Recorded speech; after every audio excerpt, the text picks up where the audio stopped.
Pronto, vamos lá então, né? Então, o que a gente vai falar aqui hoje? Vamos falar um pouquinho sobre a parte de Polkadot, né? Vamos falar em introdução ao Polkadot. A gente já veio algumas aulas aí falando de Substrat, a gente viu lá o que são frame palettes, como é que a gente trabalha com frame palettes, quais são os principais. Então, o Substrat ele é um framework para construir blockchains. Aí a Polkadot é uma das blockchains que é construída em cima do Substrat, tá? Então, não só a Polkadot, mas como as parachains, né, e solo chains também são construídas em cima do Substrat. Então, o Substrat é a ferramenta e as instanciações das blockchains são cada blockchain específica, né? Então, vamos lá, né? E tem a definição por várias partes, né, do que é a Polkadot. Tá? Então, Polkadot é uma rede escalável, heterogênea, fragmentada e multi-chain. Polkadot é um computador onipresente e sem permissão. Polkadot é uma comunidade descentralizada de código aberto e é uma rede soberana nativa digital. Aí, cada frase dessa aí tem uma perspectiva diferente, né? Cada uma está olhando de um ponto de vista, assim, do que é a definição da Polkadot. A gente vai explorar um pouquinho cada uma delas, né, nesse conjunto de slides. Então, não vou me ater aqui nesse slide em falar em detalhes, porque os próximos vão explicar tudo isso, tá? Então, vamos lá, né? Qual que é o ambiente, né, que o Polkadot está inserido, né? Então, o Polkadot tem muitas faces, né, tanto técnicas quanto sociais. É uma instanciação no mundo real da tecnologia descrita, né, que foi descrita nesse módulo aqui, falando aqui dessa disciplina ou do conteúdo aqui que a gente está falando do Polkadot Blockchain Academy, né? Essa tecnologia apenas define os limites do ambiente. O Polkadot é tudo que acontece dentro dele, né? Então, quando a gente começa a falar de aspectos sociais e de organização, né, das pessoas, né, eles estão incluindo isso na definição do que é o Polkadot. A gente for olhar lá a governança, né, que é como as pessoas interagem com a rede, como é que elas podem propor coisas novas, né? Então, tudo isso está dentro do contexto que é o Polkadot, né? Não é só a tecnologia. Então, vamos lá. Dentro do ambiente, a gente tem vários tipos de agentes que podem agir de acordo com suas regras, né? Podem ser usuários humanos, usuários de silício, né, que são usuários digitais, né, que poderia ser bots, entre outras coisas mais. Governos ou entidades legais, né? Eles provavelmente têm agendas e níveis de atividade diferentes e podem estar localizados em qualquer lugar do mundo, né? Então, a gente não tem uma restrição de território, né? É uma coisa global. E o Polkadot é uma economia online para agentes inteligentes, né? Então, tem toda uma parte de... Quando a gente está falando de cripto, né, e projetos em blockchain, tem toda uma parte de economia envolvida também. Um pouquinho de definição aqui de jogos, né? A gente viu lá atrás, teoria dos jogos, a parte de economia, né? Então, o Polkadot atinge os seus objetivos com uma combinação de mecanismos e jogos que fornecem incentivos e desincentivos para que nós trabalhemos juntos e construam um ambiente. Então, por exemplo, né, quando a gente tem inflação em relação aos tokens, ou quando você cria um mecanismo que, através da dinâmica dos tokens, você incentiva ou desincentiva alguma coisa, você está fazendo com que aquele ambiente caminhe para a direção com que eles estão interessados, né? Então, por exemplo, no OpenGov lá da Polkadot, se a quantidade de tokens que é determinada para ser gasto numa determinada época não é gasto, eles vão lá e queimam. Pô, mas você vai queimar dinheiro? Porque o token vale dinheiro. Vou queimar dinheiro. Porque isso que mantém a dinâmica do token, a dinâmica de inflação do token. Sabe? Se você não queimar, você deixar o token ali, os mecanismos, esses jogos, né, que eles definiram para funcionar da maneira com que deveria, não vai funcionar apropriadamente. Então, realmente, isso é uma coisa que é feito. O cara não gastou os tokens, vai lá e queima. Tá? Existem incentivos para fazer stake, né, que você vai receber recompensas. O stake também tem toda uma dinâmica de participação ali que não permite que o token perca valor, né? Uma vez que o token está travado lá e não pode ser gasto, as pessoas não podem simplesmente vender aquele token e aí ele não perde valor. Tá? Então, tem muito disso quando a gente fala de cripto e, é claro, a Polkadot também está inserida nesse contexto. Tá? Aqui é uma imagem, né, para mostrar a dinâmica das coisas, né? Geralmente, né, a gente não tem um controle central, né, dentro da parte de blockchains, né? A gente tem muitos agentes interagindo e a dinâmica em torno disso garante que você não vai ter uma centralização. Se você tiver uma centralização, aí você vai ter alguns problemas, porque a ideia principal de blockchain é você ter sistemas descentralizados, né? Onde, na teoria, você não tem uma entidade controlando tudo. Né?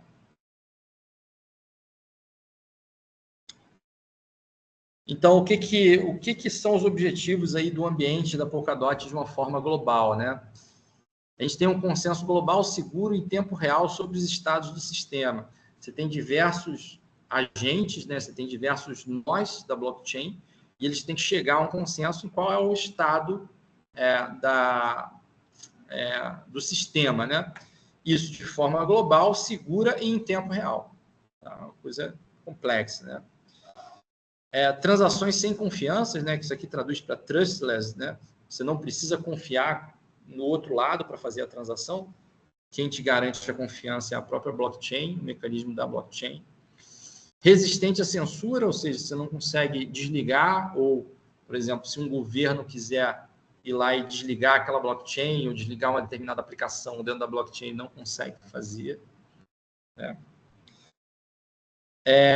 E sem permissão em escala, né? A gente tem como escalar a blockchain, né? Globalmente.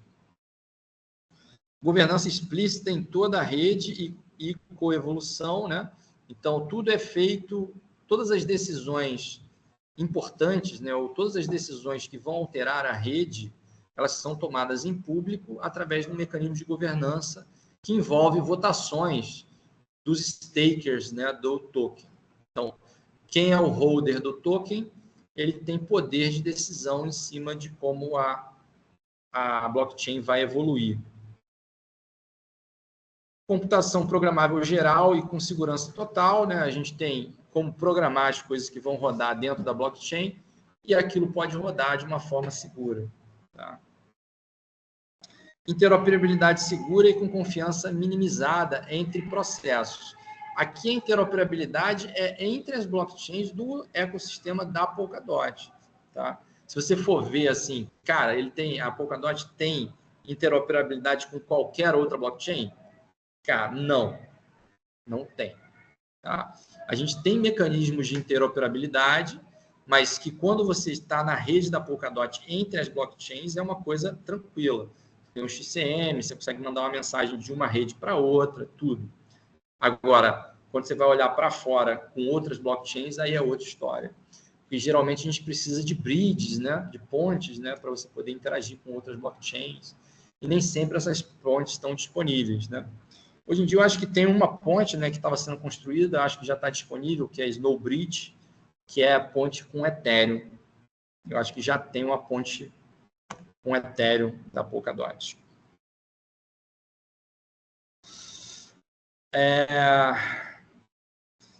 Objetivos aí, desagregação. Deixa eu ver como é que está traduzido isso aqui. Breakdown é quebra estrutural, né? Então, seria consenso global seguro em tempo real sobre o estado do sistema. O estado Polkadot deve ser atualizado para o mais próximo possível do tempo real. O histórico global é único de tudo o que aconteceu é mantido. É uma história global única de tudo que aconteceu é mantido. Então, essa estrutura, deixa eu ver se ele mostra aqui em algum slide, né? Aqui ele está mostrando cada item que a gente falou, então eu posso dar uma acelerada nisso, para a gente não ficar repetindo a mesma coisa, tá? Vamos lá. Transações sem confiança, resistente à censura e sem permissão. Você tem a chave privada e o saldo é necessário para você interagir com a rede. Ou seja, se você tiver um balance lá em DOT e uma chave privada, você já consegue interagir. Você não precisa fazer um cadastro, você não precisa passar por um Know Your Customer, sem confiança, né? E a gente consegue fazer isso em grande escala, né?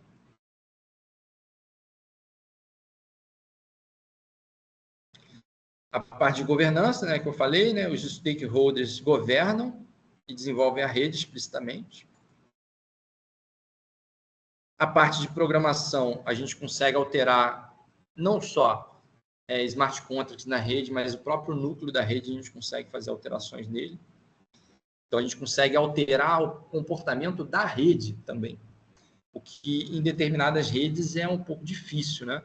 A gente quer fazer alguma evolução em blockchains e é uma evolução que não tem compatibilidade com as coisas antigas, geralmente você faz um hard fork, né? Então, a Polkadot evita ao máximo fazer isso.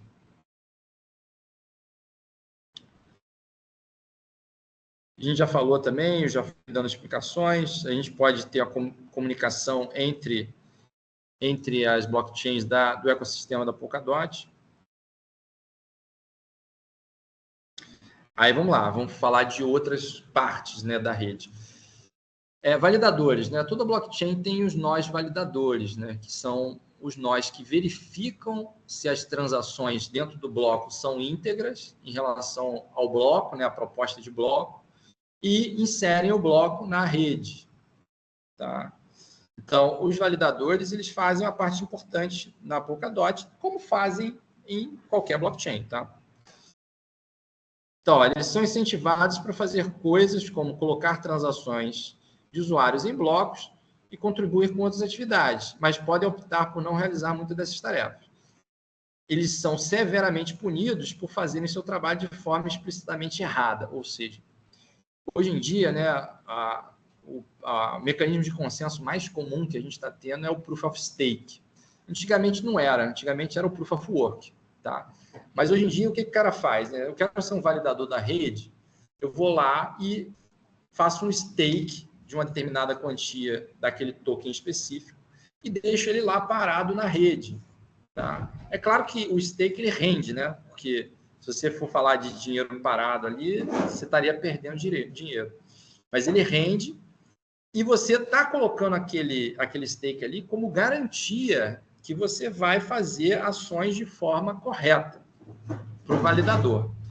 Porque se o validador ele inserir blocos ou ele fizer a coisa de forma errada, inserir blocos assim maliciosamente ou fizer a coisa de forma errada, ele vai ser punido. E ele vai ser punido através do slash.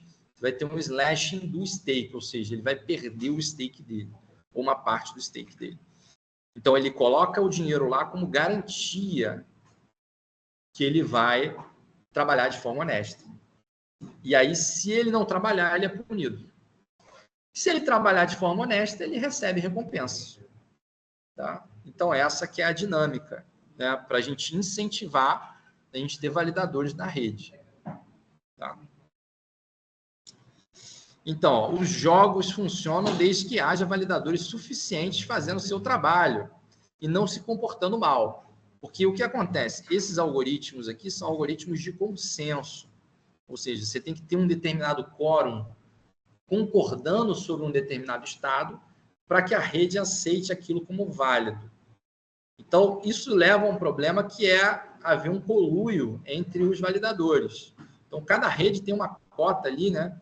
Que você tem a quantidade de validadores que tem que estar agindo honestamente para que você não comprometa a segurança da rede. Tá? E aí, é claro, né?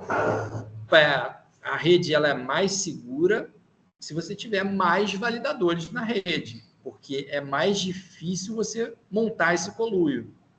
Tá? Então, as redes blockchains elas tentam ter o maior número de validadores possível. Tá? Assim, Se eu não me engano, na Polkadot era mais de 1.000, alguma coisa assim. Então, para a galera fazer um conluio e conseguir botar a rede, assim, manipular a rede, né? Aí é uma coisa mais difícil. Tá? Como é que é a arquitetura da Polkadot, né? Vou falar um pouquinho. Então, tem alguns itens, né? Aqui tem a Polkadot como um item central. E aí existem alguns itens que estão periféricos aqui, né? Existe o NPOS, que é Nominated Proof of Stake, tá? Que é uma prova de stake nomeado, tá? Então, na Polkadot, isso aqui é uma coisa diferente, tá? Porque geralmente o que a gente tem nas blockchains é o Proof of Stake. Tá? Você tem lá o Proof of Stake, eu faço meu stake, eu estou dando como garantia o meu stake. Na Polkadot, você pode delegar. Você delega o teu stake ou esse risco, né, do teu stake para um validador específico.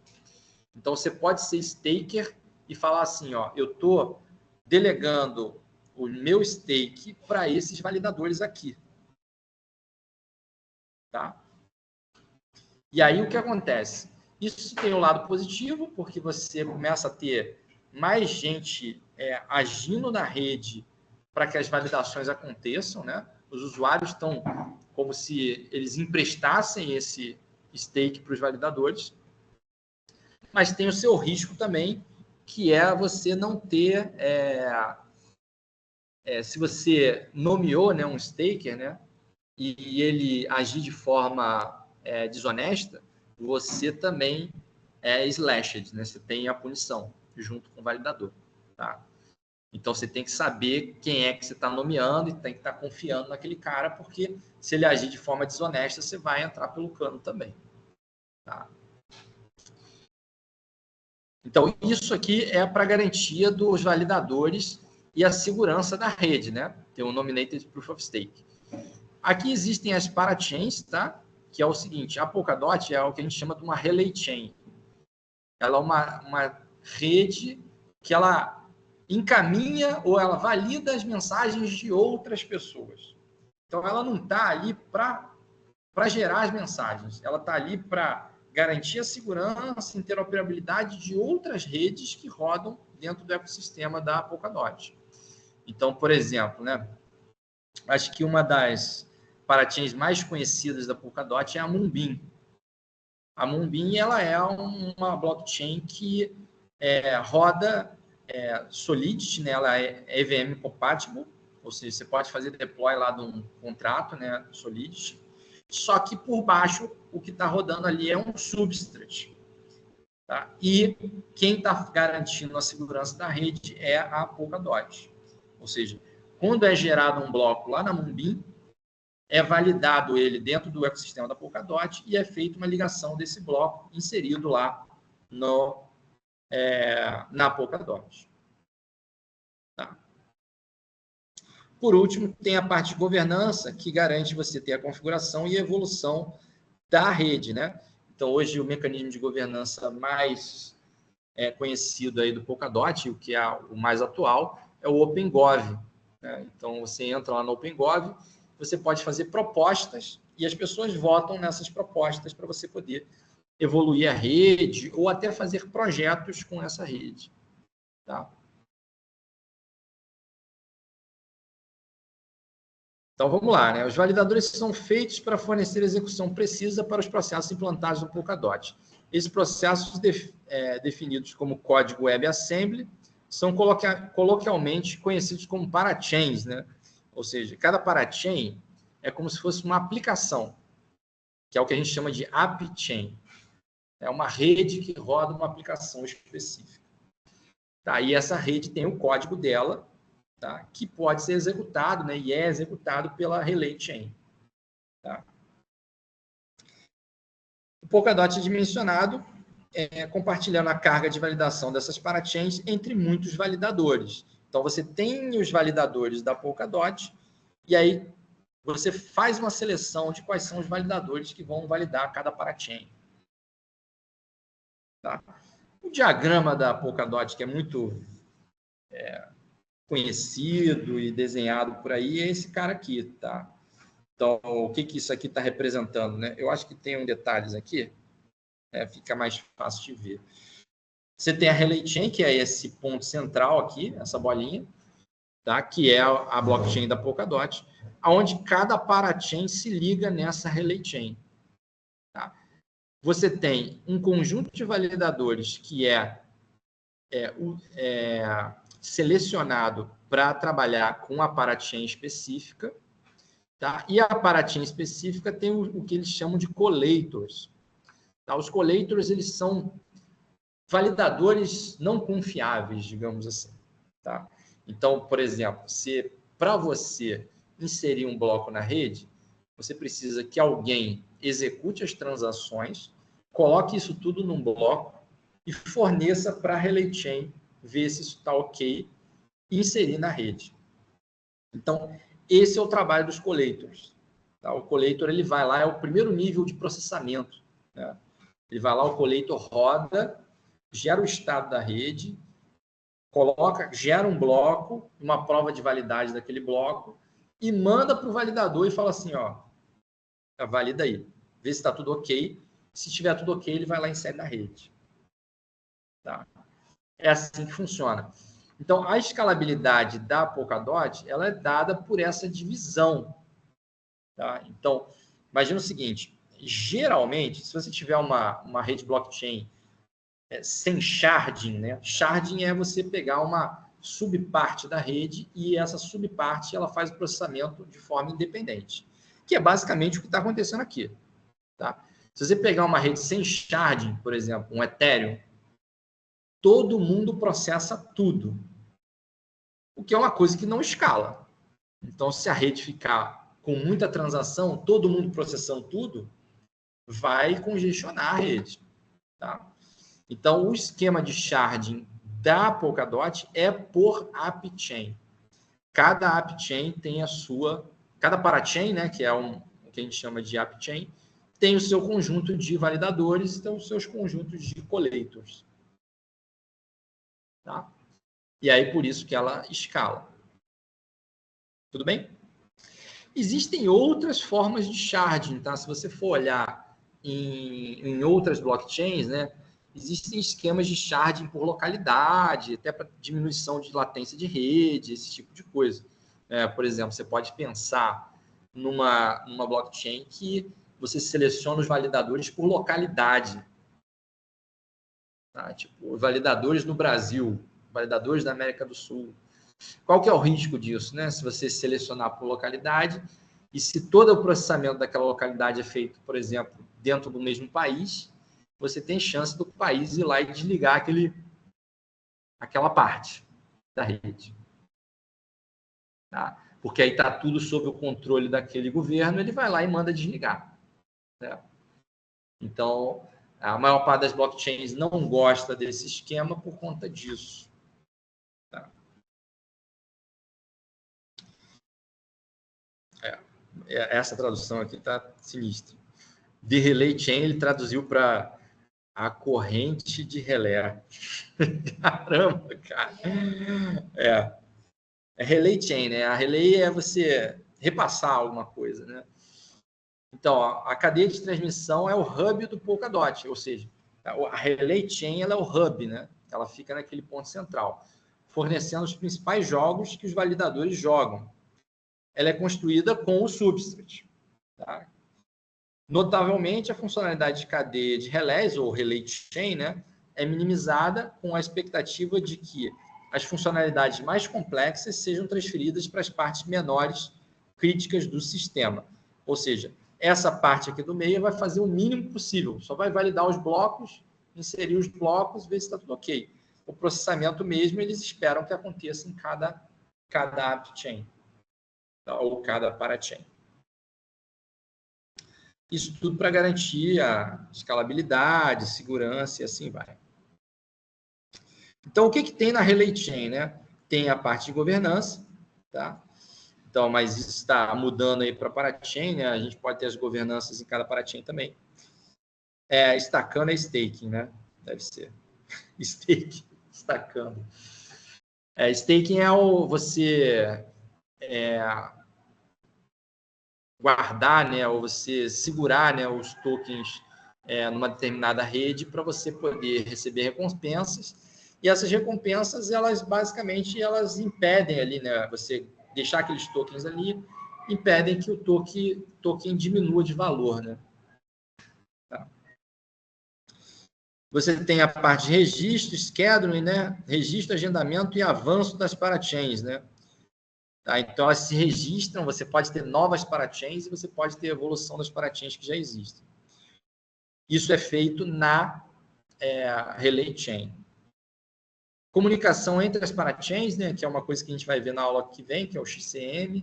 A gente consegue mandar mensagem entre as parachains. Tá? Segurança, né, da parte de consenso e transferência de saldo. Você também consegue fazer todas as transferências de saldo, né, e fazer transferências de saldo entre parachains também. Tá?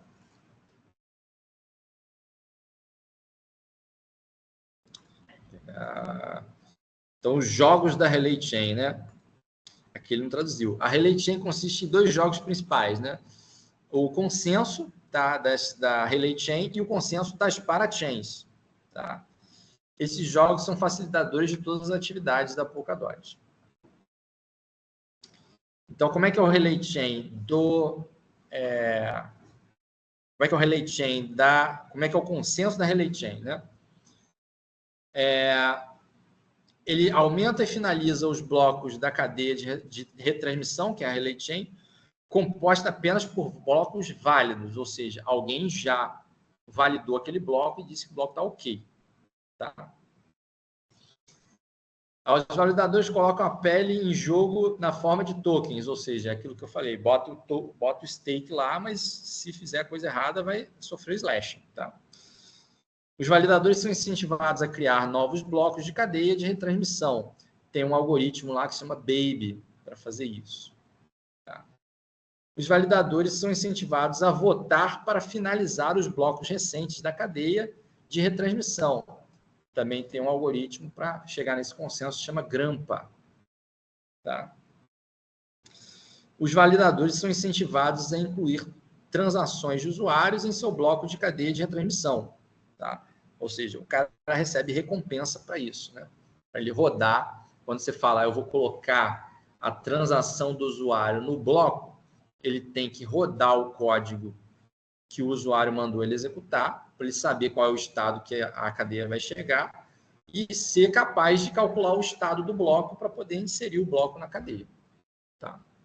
Isso custa poder computacional. Então, o cara só vai fazer isso se ele ganhar alguma coisa em troca, tá? Que é as recompensas do validador. Tá? E tem que valer a pena, senão o cara não vai fazer isso. Tá? Os validadores não ganham nada por construir blocos ruins ou sobre eles. Blocos ruins, né? Ou construir em cima de blocos ruins, ou seja, aumentar a cadeia em cima de um bloco que não é válido. Os validadores são slashed, né? Are slashed for making blocks out of turn. Ou seja, eles são, não é criticados, mas eles são punidos por fazer blocos fora da hora. Existe uma ordem, né, para fazer a validação dos blocos. Quando você faz um proof of stake, é como se fosse o que a gente chama de round robin, né? Você tem o círculo, né? Cada um tem a sua vez de fazer. Se você fizer fora da sua vez, você vai ser punido. Tá? Por quê? Porque aí você está atrapalhando o processamento da cadeia. Porque quando chegar a proposta de bloco lá, os outros vão olhar e vão processar aquele bloco para saber se aquele bloco é válido. Aí vai descobrir que o bloco é válido, mas que você não fez na sua vez. Então, sabe, espera a sua vez, tá? Senão vai ser punido. O jogo funciona sempre que menos de 1/3 dos validadores se comportam mal. Tá? Então, se você tiver mais do que 2/3 dos validadores se comportando mal, aí não vai funcionar. Tá? Cada blockchain tem o seu algoritmo e tem a sua cota aí de quantos por cento dos validadores podem estar atuando mal para poder ter um problema. Se eu não me engano, no Ethereum é 50%. Você tem que ter 50% trabalhando ok. E tanto que existe um ataque, que é o ataque de 51%. 51% dos caras fazendo validações de blocos de forma errada, ele vai dar problema. Tá? Consenso das parachains. Como é que é o consenso da parachains? Você tem que criar uma parachain registrada e publicar apenas atualizações válidas na Relay Chain. Né? Os validadores são incentivados a testar novas atualizações de parachain. Alguém vai fornecer o bloco para eles, tá?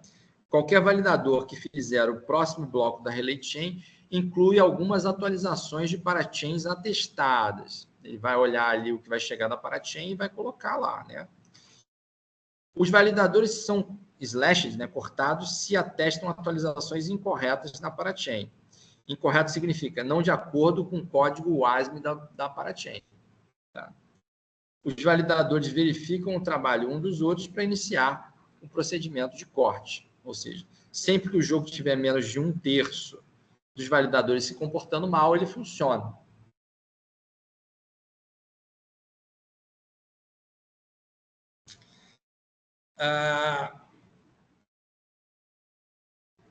Todas as outras funcionalidades de cadeia de retransmissão, stake, governança, são incorporadas à definição de bloco válido e transação válida.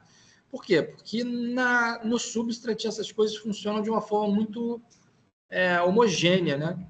Está tudo no código lá do Substrate e funciona como pallets, como código que vai rodar o ASM lá. Então, as coisas que são da própria funcionalidade da blockchain também são inseridas em blocos válidos e transações válidas. Tá? Então, é muito homogêneo assim, o trabalho dentro do Substrate. Né? Aí, vamos lá, o que mais que tem? Né? Como é que funciona o staking e a prova de participação nomeada? Né?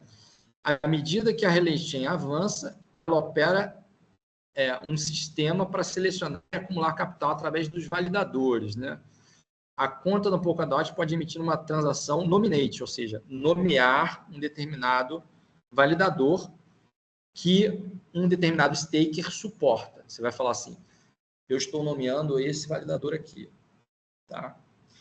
Todos os dias tem uma eleição automatizada que seleciona os validadores para as próximas 24 horas. Você diz o validador para cada parachain. Falar assim, ó, você, validador X, hoje você vai validar essa parachain aqui. Aí agora, amanhã, ele vai validar outra parachain. Aí assim vai. Isso evita também questões aí de conluio, né? O cara podia estar combinando com a parachain fazer validações de bloco inválidos e colocar na Relay Chain se fossem sempre os mesmos validadores. Tá? Os indicados compartilham tanto a recompensa quanto a redução de seus indicados. O slashing, né? Então, se der tudo certo, todo mundo ganha. Se der errado, todo mundo perde. Tá? A passagem de mensagem, né? As comunicações sem confiança. A Relay Chain gerencia filas de mensagens e canais entre as parachains, bem como entre cada parachain e a própria Relay Chain. A parte do trabalho dos validadores é garantir que as filas de mensagens sejam mantidas e atualizadas adequadamente. Eles têm que ficar olhando lá para as mensagens que são trocadas e garantir que aquilo ali está sendo feito de forma válida. Aqui que entra o XCM. Tá? Então, como é que a gente registra uma nova parachain? Né? Então, atualmente ainda é dessa forma, mas no futuro vai mudar. Né? Então, era feito um leilão de slot de parachain. O cara fala assim, a gente tem tantos slots e se você quer fazer uma nova parachain, a gente vai ter um leilão aqui e aí quem conseguir ganhar o leilão vai lá e insere a nova parachain. Tá? Assim, tinha um monte de problemas com isso, tá? Que era, você tem que esperar até ter um leilão para incluir uma parachain, você pode não ganhar o leilão e não entrar, né, com a sua parachain. E, assim, no final das contas, os leilões não foram tão procurados igual eles imaginavam. Então, assim, eles acharam que ia ter uma procura muito grande e não teve uma procura tão grande assim. Então, eles viram que não faz sentido ficar fazendo leilão de coisa que nem todo mundo está querendo, né? Você faz leilão quando você tem um interesse grande. Senão, você simplesmente deixa as pessoas comprarem, né? Então, hoje em dia, eles estão pensando em fazer isso aí de uma forma mais granular, né? Uma forma ad hoc. Eu quero botar uma parachain, vai lá, bota lá. Entendeu? Por aí. Como é que é o processo de governança e evolução, né? Então, existe o governo aberto, que é o Open Gov. É como se você fosse fazer o seguinte: imagina que você tivesse um governo que você pode votar em tudo. Hoje em dia, como é que funciona aí nos países, né? Onde a gente tem um sistema aí presidencialista, a gente tem parlamentarista também. Você delega. Você elege os seus candidatos votam por você. Tá delegando. Tá? O OpenGov você não precisa delegar. Se você quiser delegar, você pode delegar. Mas se você quiser ir lá e votar, você vai lá e vota. Então é como se você pudesse ir lá na Câmara dos Deputados e votar em tudo que você quiser. O cara faz a proposta nova, em vez de você ser o deputado lá que vota para você, você vai lá e você mesmo vota. É uma parada interessante, né? Tá? Só tem uns detalhes aí no meio do caminho, tá? Porque quando a gente está falando de votação em governo, né, de países, a gente tem o poder de voto 1 para 1. Tá? Cada pessoa tem 1 de poder de voto e todo mundo tem o mesmo poder de voto. Ou seja, você vai contar a quantidade de pessoas e todas as pessoas são iguais. Tá? No OpenGov, nas blockchains, geralmente não é assim. Você tem poder de voto proporcional à quantidade de tokens que você tem. Tá? Imagina se o governo fosse assim, né? Se o governo fosse assim, ia ser uma coisa diferente, né? Ia ser, imagina que o poder de voto fosse proporcional à quantidade de dinheiro que você tem, de real que você tem. 1% da população ia controlar, né? Ia controlar bastante coisa. Na prática funciona assim, mas ainda é por baixo dos panos, né? Porque os caras que têm muito dinheiro vão lá e compram os políticos, mas na prática a votação ela é 1 para 1. Mas nas blockchains e no OpenGov é assim, o teu poder de voto é proporcional à quantidade de tokens que você tem. Se você quer ter mais poder de voto, você pode ir lá e comprar mais tokens. Tá? Se você quer ter menos poder de voto, você não precisa ter tanto token assim. E se você não tiver token, você não pode participar. Você não participa porque você não é holder daquele token ali. Não participa. Quer participar, compra token. Tem uns detalhes a mais, que é, tipo, eles delegam, tem umas delegações, hoje em dia tem o Decentralized Voices, que é como se fosse uma delegação de poder, né? É uma delegação de poder, mas, no final das contas, é tudo resolvido via votação mesmo. Então, por exemplo, atualizações sem bifurcação da rede são votadas no OpenGov. Como é que é administrado os fundos da tesouraria é votado no OpenGov também. Configuração do próprio protocolo das parachains também vai ser votado. Configurações de taxa, operação de resgate e recuperação e todos os outros mecanismos de controle da plataforma. Ou seja, é tudo resolvido com votação. Então, é uma coisa mais democrática, né? Então, vamos lá. Como é que funciona a tesouraria, né? Tesouraria é o seguinte, parte das taxas da rede, elas são coletadas e ficam na tesouraria para ser investido na própria rede. Tá? Ou seja, quando você vai inserir um bloco lá na blockchain, são pagas as taxas em cima das transações da blockchain. Tá? E aí uma parte disso vai para os validadores e a outra parte vai para a tesouraria. Tá? Então, a tesouraria ela é um grande fundo, né, de tokens que você que garante, né, que você vai ter um investimento na própria rede. Tá? O Tesouro que a tesouraria é administrado pela governança, por esse sistema de votações. E os tokens são queimados se não forem gastos. Ou seja, isso é uma coisa muito legal de se ver aqui, né? Vou botar aqui para vocês. Vou entrar no OpenGov da Polkadot.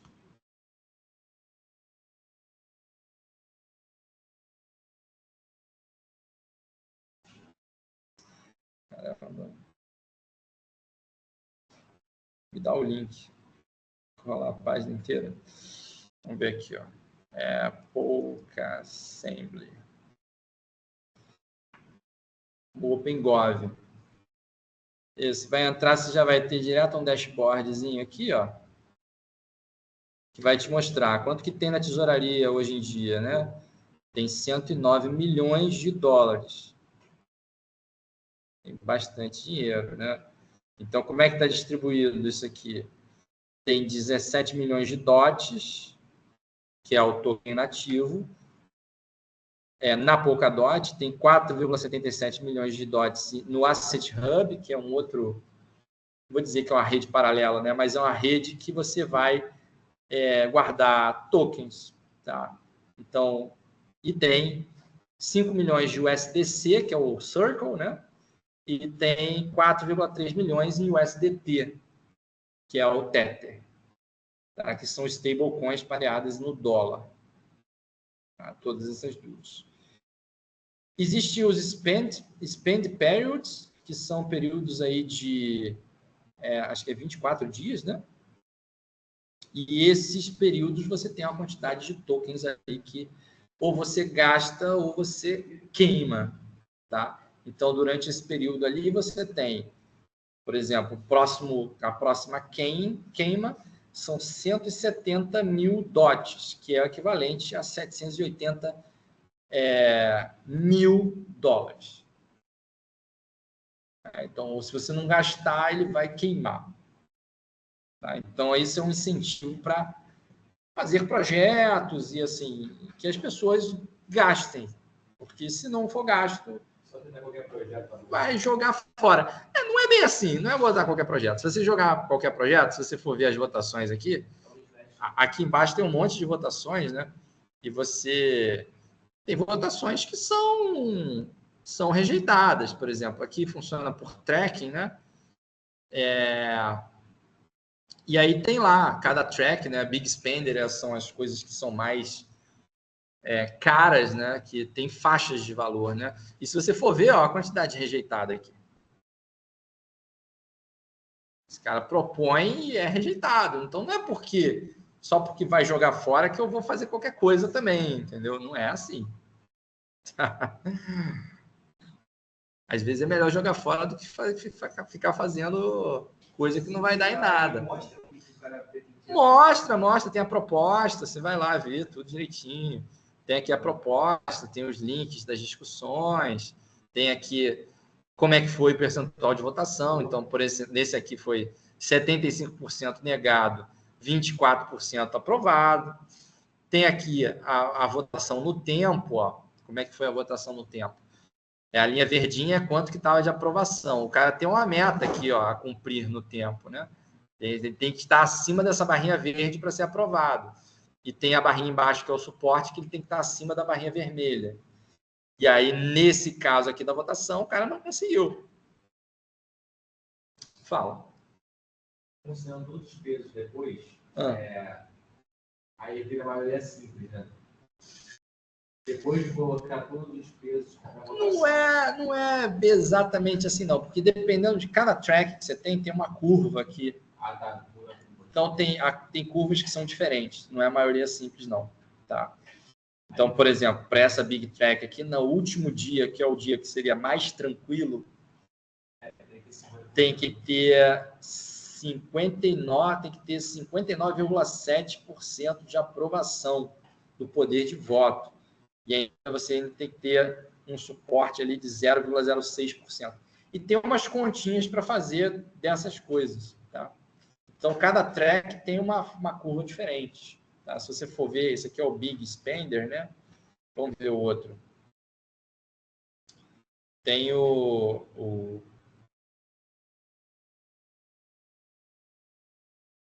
tem aqui o Small Spender, por exemplo, que é as coisas que gastam menos. Tá? Então, vamos pegar um aqui. Ó. Esse aqui ainda está em decisão. Por exemplo, esse aqui foi aprovado e executado, ou seja, o cara, eles já, inclusive, já pagaram. Né? Quando está executado, o cara já transferiu os tokens. Então, o cara teve... Não teve 100% não, mas isso aqui foi quase 100%. Então, como é que está a barrinha aqui? Está lá no topo. E olha aqui como é que é a curva. Essa curva aqui é diferente. Quando você chega aqui num determinado momento, você tem 50%. E tem mais suporte. E o suporte é menor também. É 0,06, né? É 0,06. Aqui é... Não, eu acho que é 0,01%. E tem a parte que ele parou a linha, né? Oi? Parou porque quando chegou aqui ele já estava aprovado. Então, ele tem, assim, você consegue fazer uma aprovação antecipada. Tá? Você tem um período aqui que é no máximo 28 dias, mas nesse caso aqui, o cara com 16 dias já foi aprovado porque já viu que, né, não precisava seguir mais, que ia ser aprovado mesmo. Tá? Então, essa que é a ideia. E aí as coisas dentro da Polkadot são decididas assim, né? São decididas. Então, esse cara que estava propondo que ele tem um projeto aqui, ele requisita uma quantidade de DOTs lá para executar esse projeto, e aí se ele for aprovado, ele é pago. Tá? Então, eu acho que tem aqui as informações.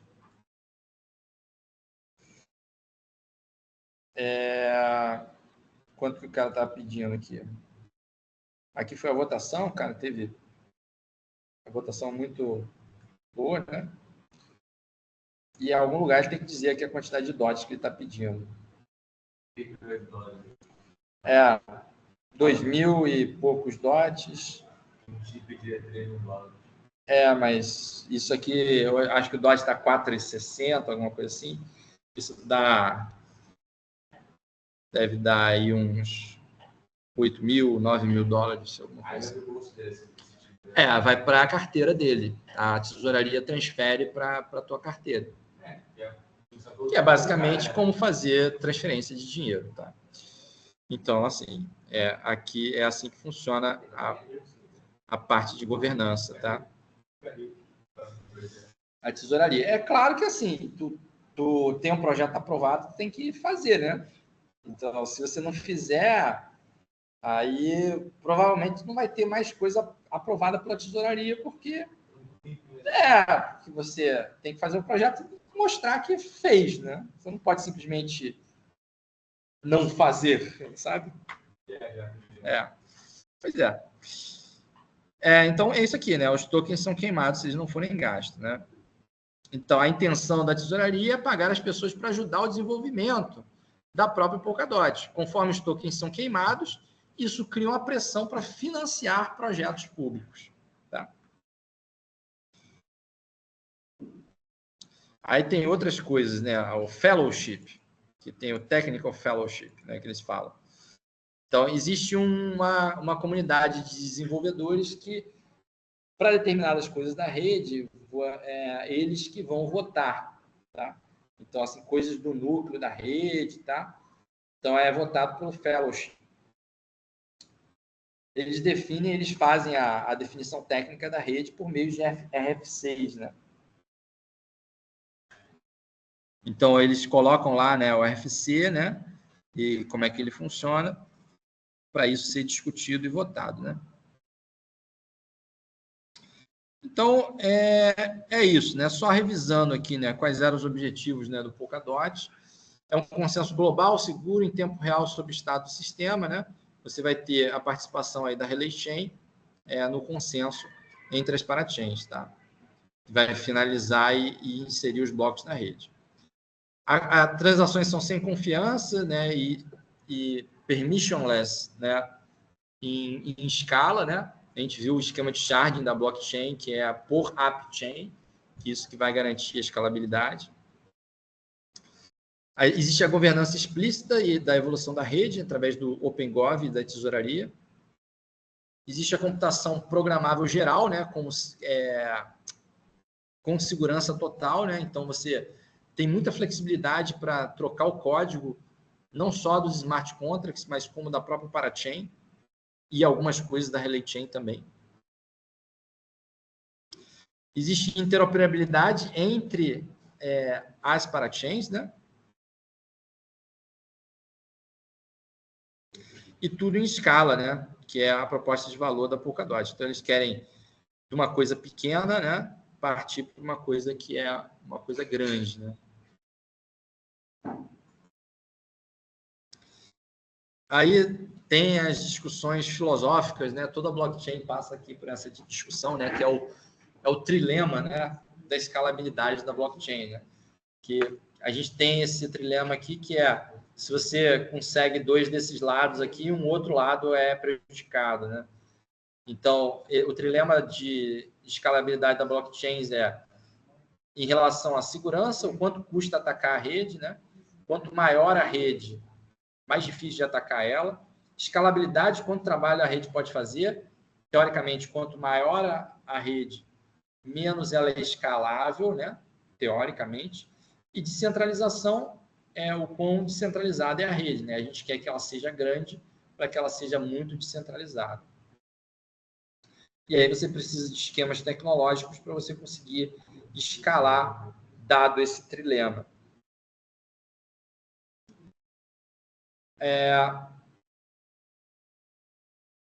Então, vamos lá, escalonamento e agendamento, né? Dimensionamento ele é importante, mas os recursos devem ser alocados de forma eficiente para fazer o melhor uso possível, né, disso. Então, a Polkadot aloca os recursos para as parachains por meio de núcleos de execução, ou core time, né? Execution cores, na verdade. O que é um núcleo de execução, né? É como se fosse uma CPU descentralizada. Tá? Então, a Polkadot ela multiplexa, né, múltiplos processos entre os núcleos. E quando uma parachain é atribuída a um núcleo, ela pode avançar, né? Caso contrário, ela fica parada, né? Os núcleos de execução permitem que a alocação eficiente por meio da negociação de core time. Então, existe um diagrama aqui para exemplificar para vocês. Imagina que vocês têm núcleos, né? Então, é uma comparação com processamento em nuvem. Né? Quando você vai comprar processamento em nuvem, você compra horas de execução de um determinado núcleo. Então, por exemplo, se você pega uma máquina virtual que tem um núcleo, é um preço. Se você pega uma máquina virtual que tem 2 núcleos, é outro preço. Tá? Na Polkadot é a mesma coisa. Quanto de processamento você vai precisar, né? Então, isso é como se fosse um núcleo. Tá? Um slotzinho, né? É um núcleo, o quanto que você pode processar. E aí, esses núcleos, eles são alocados, né, nas parachains no tempo. Então, imagina, se eu tenho uma máquina que tem, digamos, 1, 2, 3, 4 núcleos, conforme você vai executando no tempo, cada hora você está com uma alocação diferente de núcleos, que é um pouquinho diferente de computação em nuvem, porque computação em nuvem, quando você compra um núcleo, certo? Pelo menos, você pode pedir para abaixo do preço, você deixar o programa ser executado em outros momentos. Então, porque na prática, a alocação dos núcleos é dinâmica. Então, assim, você não está comprando aquele núcleo para deixar ele ocioso. Se você não está usando, outra máquina está usando. Então, o que você compra é a disponibilidade de núcleos. Você pode ir até quantos núcleos? Tá? Porque tem um determinado nível de serviço que ele te bloqueia. Ele vai falar assim, tu comprou um núcleo só. Se você está usando mais, tenta usar mais de um núcleo, ele não vai deixar. Tá? Mas dentro do nível de serviço que você contratou, você vai alocando dinamicamente os núcleos. Certo? Essa que é a analogia que a Polkadot faz com o Core Time, tá? Que é quantos núcleos você tem, quanto tempo de núcleo você está usando, esse tipo de coisa. Então, o Core Time é o produto da Polkadot, né? O QualiTime é o que os aplicativos compram para construir no Polkadot. O objetivo é ser como uma nuvem. Os mercados primários e secundários são facilitadores essenciais, né? Escalabilidade e agendamento. Tá? Em resumo, o Polkadot é uma rede escalável, heterogênea, fragmentada, multi-chain. É um computador onipresente sem permissão, é uma comunidade descentralizada de código aberto e é uma rede soberana nativa digital. Dúvidas, perguntas, pessoal? Não? Então, é isso. Vou parar aqui a gravação.